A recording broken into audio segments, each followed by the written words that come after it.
Megyn slammed her palm on the desk so hard the mugs rattled. "Harry, answer the question." The sound was sharp enough to silence the live audience. Prince Harry, 2 seats away, froze for a fraction of a second before forcing that practiced, royal smile. He'd been on live TV 100 times before, but this felt different. Megyn wasn't smiling back. "You went on air last year," she said slowly, each word hitting like a gavel, "and called the American press toxic. Yet here you are, selling your story to the same press. How do you explain that?" The audience gasped. A woman in the third row whispered, "Ouch," while a man beside her muttered, "This is about to get ugly." Harry cleared his throat, fingers tapping the mug in front of him. "I think, no spin." Megyn cut him off, leaning closer. "Was it all for money?" Sonny Hostin shifted uncomfortably, trying to jump in with a polite comment, but Megyn didn't even glance her way. "People want answers, Harry. They're tired of feeling lied to." Harry's jaw flexed. His eyes darted toward the control room behind the glass, where a frantic producer gestured at the floor manager. No one dared cut the feed. Finally Harry spoke, but his voice was low, almost a warning. "You have no idea what's really going on."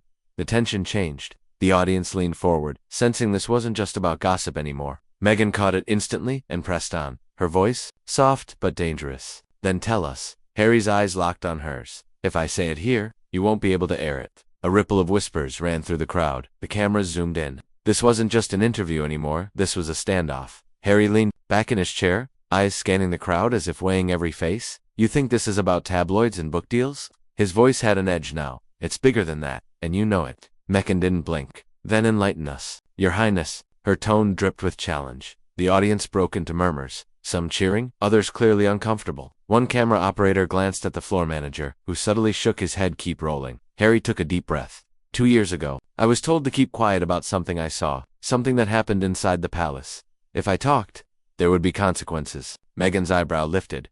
"Consequences like what?" Harry's lips tightened. "You wouldn't believe me even if I told you." He glanced toward Sonny Hostin, who now looked more like she wanted to crawl under the table. "Try me," Megyn said. "We're live. Millions are watching."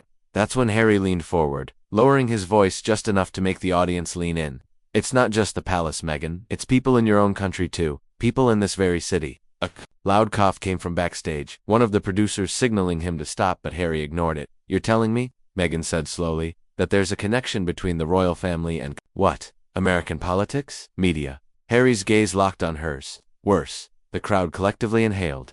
Someone's phone started recording, even though the network already was. Megyn sat back, but her eyes burned with curiosity. "You just opened a door you can't close, Harry." Harry's lips curved in a faint, humorless smile. "That's fine. I was never planning to close it." And somewhere, just off camera, a shadow moved. Someone Megyn recognized instantly. A tall man, in a dark suit, stepped into the frame, ignoring the frantic stage manager waving him back. The cameras caught him just as he adjusted an earpiece and whispered something to the producer. Megyn's expression flickered. She knew exactly who he was. "Is that?" Sonny began, but Megyn shot her a quick look to keep quiet. The man didn't face the audience. He walked straight toward Harry, leaning in so only the microphones could barely pick it up. "You weren't supposed to say that," he murmured. Harry didn't flinch. "And you weren't supposed to follow me here."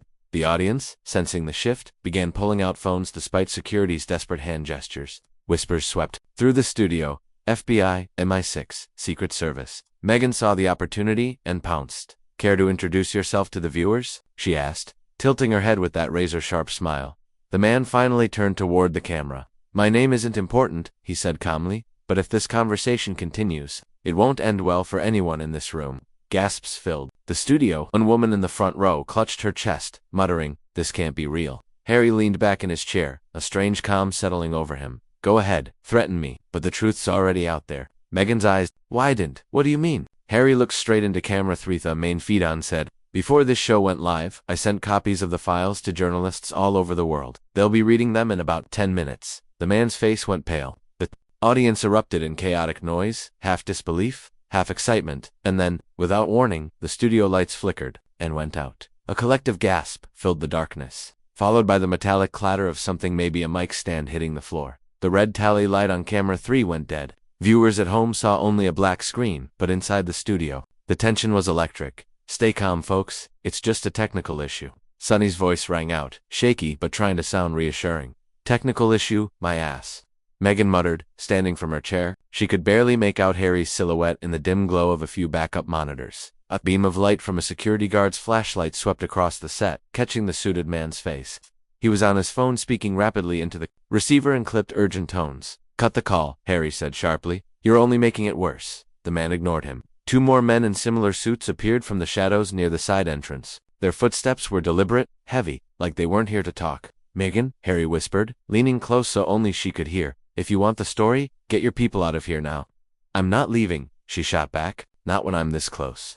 From the audience a man shouted, "What's going on?" and was quickly hushed by security. The suited man pocketed his phone and stepped forward. "We're ending this broadcast," he said flatly. "Now, talk." "Late," Harry replied. "The files are already spreading, and if anything happens to me here, you'll be the ones answering for it." Suddenly, the backup lights blinked on, flooding the stage in harsh white. The audience's shocked faces were revealed and, so, was something else. The side exit door stood wide open, swinging slowly, and a shadowy figure was slipping out with what looked like a silver briefcase. Megyn didn't even think she shot out from behind the desk, heels clicking hard against the studio floor as she ran toward the exit. "Camera 4, follow me," she barked, even though she knew the broadcast was dead. The suited men moved to block her, but Harry stood, stepping directly in their path. "She goes," he said firmly. It wasn't loud, but there was something in his tone that made them hesitate. The briefcase carrier was already halfway down the corridor outside the studio. Megyn pushed through the door, heart pounding. She could hear the squeak of his shoes on the polished floor. Getting faster. "Stop," she yelled, but he didn't. She gained on him, at the corner, catching a glimpse of his face under the flickering hallway. Lights, it wasn't a stranger. Her breath caught. "You." He didn't answer. Instead, he yanked open a service door. Rushing into the stairwell, Megyn followed, the echo of their footsteps bouncing off concrete walls. By the third flight down, she was close enough to grab the handle of the briefcase. They struggled for it, both breathing hard. "You have no idea what's in here," he hissed. "Then open it," she shot back. For a second she thought he might, but then, from above, another voice rang out. "Harry's Megyn, don't let him leave with it." That split-second distraction was all she needed. With a hard pull, the briefcase was in her hands. The man's eyes darkened. "You just made a mistake you can't undo." Before she could reply, heavy footsteps thundered down the stairs. More suits, closing in fast. And from the way Harry was shouting now, they weren't here to help her. Megyn's back hit the stairwell wall as the suited men closed in. But she gripped the briefcase like her life depended on it. Her fingers found the latch-to silver clips. Cold under her touch, she flipped one open, then the other. "Don't," the man she'd chased barked, but it was too late. The lid snapped up, and Megyn froze. Inside, neatly stacked, were dozens of leather-bound folders, each stamped with the gold insignia of the British crown. But what made her blood run cold wasn't the crest, it was the titles on the files. Operation Meadowfall, U.S. Coordination, Press Influence Directive, Classified Distribution Target List. "North America, what the hell is this?" she whispered, her voice trembling despite herself. Harry's voice echoed from 2 flights up. "Now you see why they don't want me talking." One of the suited men lunged forward, but Megyn snapped the briefcase shut, clutching it to her chest. "If you touch me, this goes straight to every journalist I know," she warned, her voice sharper than she felt. The man who'd carried it down the stairs leaned closer, lowering his voice. "Megyn, those names in there. Some of them are in this building right now." Her stomach dropped. "In this building," he nodded, eyes darting toward the door below them. "And if they know you've seen it, you won't make it out." For the first time, Megyn felt something unfamiliar, real fear. But under it, a surge of determination burned hotter. She looked up at Harry, who was still holding the other suits back. "Then we better move. Now." She turned toward the lower door, ready to bolt when suddenly, it swung.